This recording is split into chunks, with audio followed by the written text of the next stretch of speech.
Makha tarakpada Chief Minister Npo Naga Bangladesh leriba manipuri machasing India da puthoroknabagi thodang lobiu haijakhre. Bharat ka yumlonariba Bangladesh da hojik thokliba sathirba irang asina maram oiduna leiba aduda leibada khudongchadaba kaya mayoknariba manipuri machasing tekta kaidana India da puthoroknabagi matangda lofam thokpa thodang adu lobiu haina Union External Affairs Minister Joy Shankar da Manipur ki Chief Minister Npo Naga haijakhre. Chief Minister na social media da thadorokpa warol asina makha taribadi Chief Minister na haijakhiba asi Union External Affairs na taramna oktuna Bangladesh da leriba manipuri macha yauna India gi macha singi phibam soidangamdana kupna yengsili haina phongdorakhiba asibu Chief Minister na Union Minister Joy Shankar bu thakarpa phongdorakli.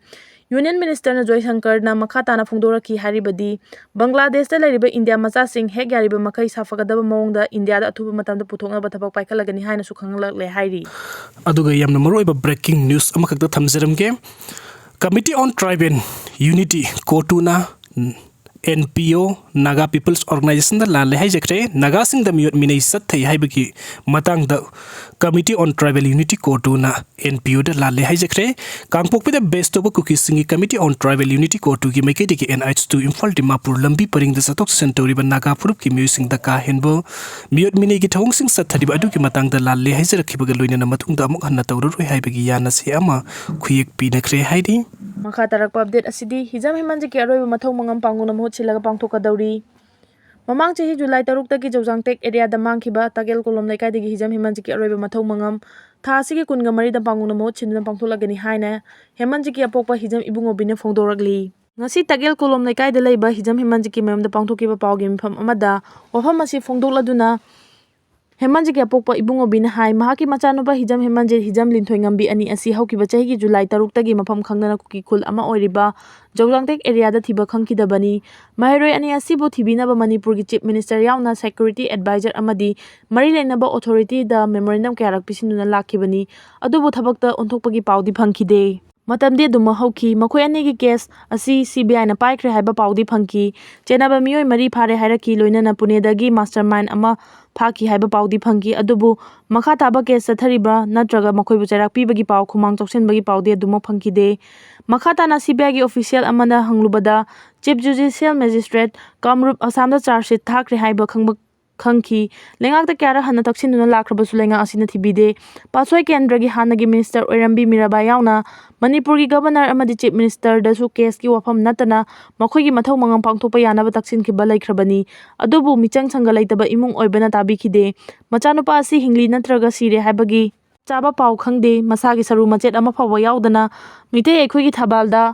lakliba July 19 asi makhoi gi chahi ama pharakpa numit tabana mathau mangam pangtholagini haina su phongdokhi.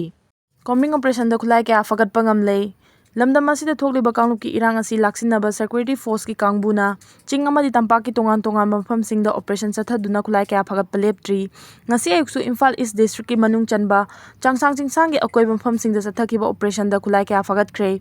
Operation adu da local made single barrel nongmai ani country made 9mm pistol ama local made palm cut ama pompi